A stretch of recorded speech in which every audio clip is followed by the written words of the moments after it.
Hey guys, it's David from Automotive Press. I have the 2025 Kia K4, which replaces the Kia Forte, and this is substantially better than the Forte. In fact, I might even say that in terms of drivability and driving engagement, it's better than the Corolla and maybe even slightly better than the Civic. I'll explain about that a little bit later on. So I was really surprised by the performance and the overall feel of this car, especially considering the very low price. And I'll talk about that later as well. But for now, let me get into a whole bunch of things. As an engineer, I'm going to talk about the exterior quality, interior quality, driving dynamics. So let's find out what this is all about. Let's go. Welcome back. So in case you didn't know, once again, the Kia K4 replaces the Kia Forte. And we don't have a K5 here in Canada, but we do have it in the US. So this kind of slots as entry level for Kia. Very attractive prices, especially considering the overall feel of the car and also the amount of features you get for the price. But what about the quality? Well, this thing is actually built in Kia's factory in Mexico, which might surprise you because many of the Kias are built in the US and some come from Korea as well. But I'm going to do my usual gap test, and it might surprise you that the gaps are actually pretty good. So 3 millimeter here, 3.5, so a little bit wider here. Really good alignment as well. Surprisingly so, because you guys might automatically assume being a Mexican built Kia, it might not be as good as Honda or Toyota, but actually it's about the same as what I see from Corolla, actually better than what I see from Honda. So here's a 3.3 millimeters, same in the front there, and even in the back it's about 3.4 millimeters. So really tight, absolutely good alignment. You can see the line all lines up, especially this fuel lid here, which sometimes doesn't line up with the body, but it does in here.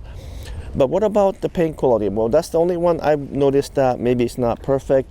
Of course, paint quality can change dramatically based on how you end up waxing or polishing the paint.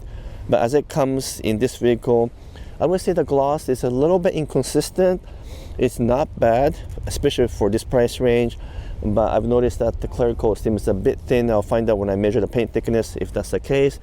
And also the paint matching between the plastic part and the metal part, not bad, but not the best I've seen. So let's measure the paint thickness to see how thick the paint is. I'm quite happy with the alignment and the gaps over here. Let's see what the paint thickness gauge tells me. So I have my usual paint thickness gauge, which measures the total amount of paint thickness above the sheet metal, and you want it to be between 100 to 150 microns. Thicker the better, because it means that there's more paint, more clear coat. So let's see what this one is for the Kia K4. In the hood is 136 microns, which again surprises me a bit. It's thicker than I would expect it. 173 in this front fender, which is a small piece because the hood tends to come over. By the way, this Kia K4 has a really wide stance, and the wheels have been pushed forward and backward to give you a long wheelbase, kind of like what you see in the electric cars. So it has a really beautiful design. What about the front door?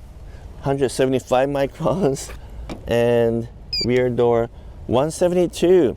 So this is surprising in a sense that most Toyota and Honda cars are between 100 to 125 microns, sometimes creeping into 130, but never this thick. 170, 175 is as thick or even thicker than what I see in Lexus.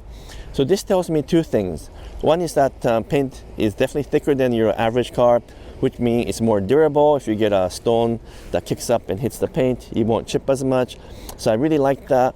But it also tells me that they need to kind of improve their overall paint job, because there's sufficient paint and sufficient clear coat on this paint based on this measurement. But I'm not super happy with the glossiness. And again, that can dramatically improve if it was polished properly and waxed properly. So I have to be a little bit careful, because I'm not quite sure if the somewhat dull paint is based on manufacturing issue or whether it's due to the fact that it wasn't polished and waxed properly from the beginning. So that's something I have to kind of hold back in terms of my judgment.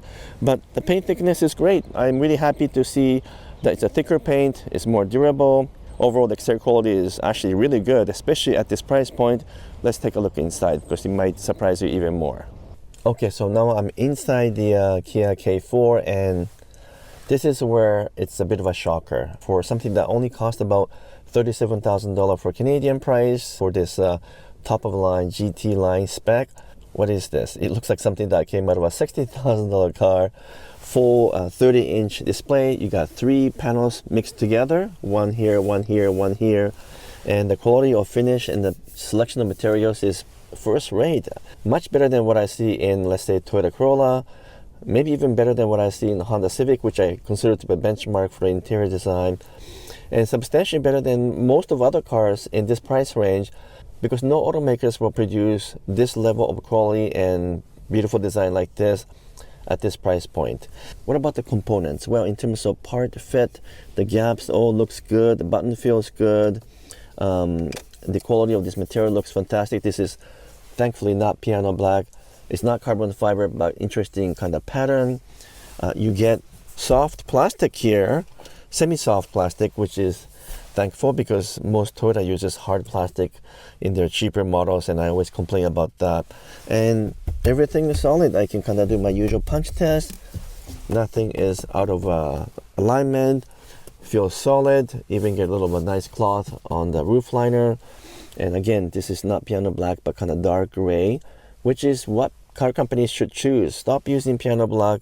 Use something else like this dark gray or matte black, and therefore you don't have scratches and you don't see fingerprints that way. Also, very large cup holders that's adjustable, and the overall design engineering is fantastic, especially because of this large 3-panel 30-inch display on this flagship model.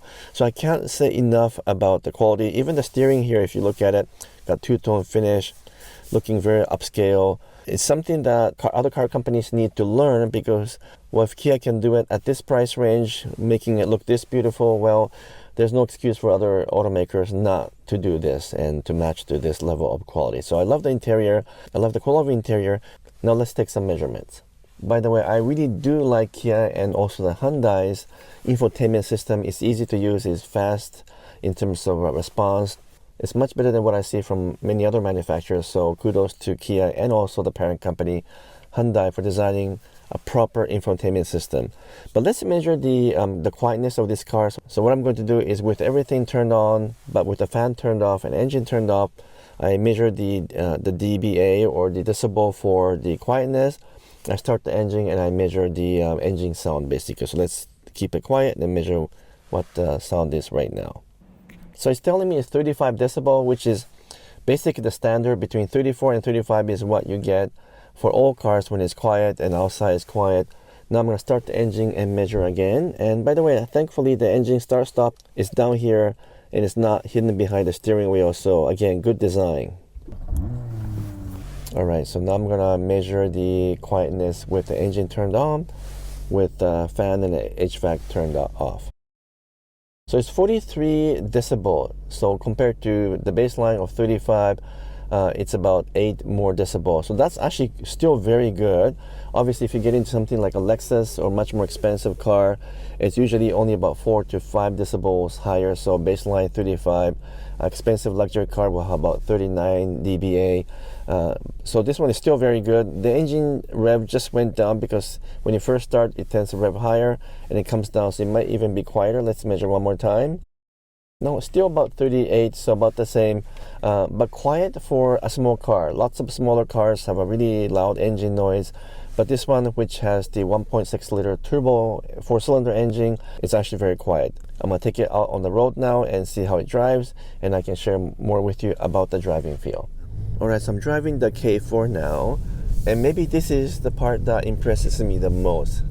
Because if you compare this to similar models from Toyota, from Honda, from other brands, let's say Corolla or Civic, well, it's kind of surprisingly good considering the price point. I keep saying the same thing over and over again, but this one is a GT line, so it's got the 1.6 liter turbo engine, 190 horsepower, which doesn't seem like a lot, but it's actually pretty peppy.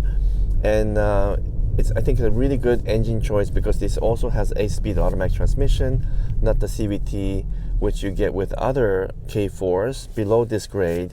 Those cars have a 2-liter naturally aspirated 4-cylinder engine with a CVT, and I haven't driven them yet because I'm only driving a GT line model here.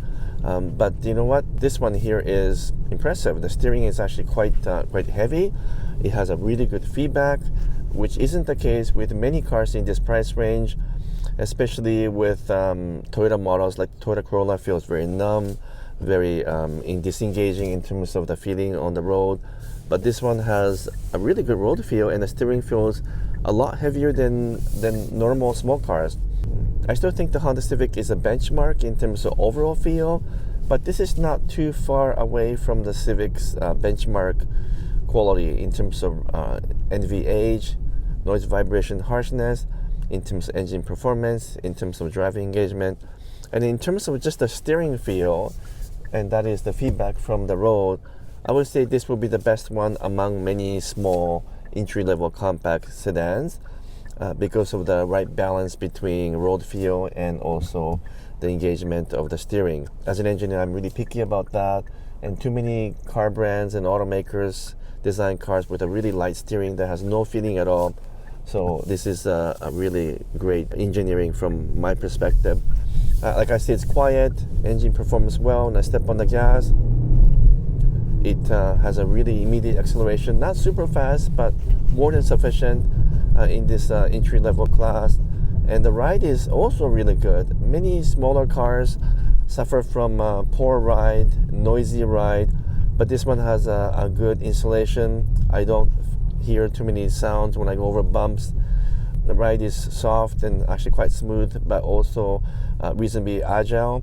It handles well, like I said, it corners well. So what can I say? For $37,000 Canadian or about $28,000 US for top-of-line GT line model, you are getting a lot of feature for the money because everything is standard, even ventilation seats, obviously heat seaters as well. Like I said, 30-inch 3-panel display, beautiful interior, good engineering. This car is related to Hyundai Elantra, but I feel like this one is better, maybe because it's a little bit newer. It has a better design overall, and the driving feel and the steering feel is also better on this car. So I give this car a really good grade for drivability, driving engagement, overall engineering, and for the most part, a good quality as well. And in case you didn't know, Kia has proven itself as a reliable brand as well. Some of you guys might not think that because of the history behind Hyundai and Kia many decades ago. But the current data shows that most Kia models are actually just as reliable as most Toyota cars, not all of them. And even over 3 to 5 years, the data has been pretty consistent. So I'm happy to actually recommend this car to people who are looking for a simple entry-level car, but they want some upscale features and upscale quality, both in terms of design, engineering. I think it's actually very impressive. So I hope you enjoyed my video. If you want to learn more, let me know in the comments below. If you can give me a thumbs up, that'll be great as well. And if you haven't done so yet, would you kindly subscribe as well? Until next video, I'm signing off for now. Talk to you guys later.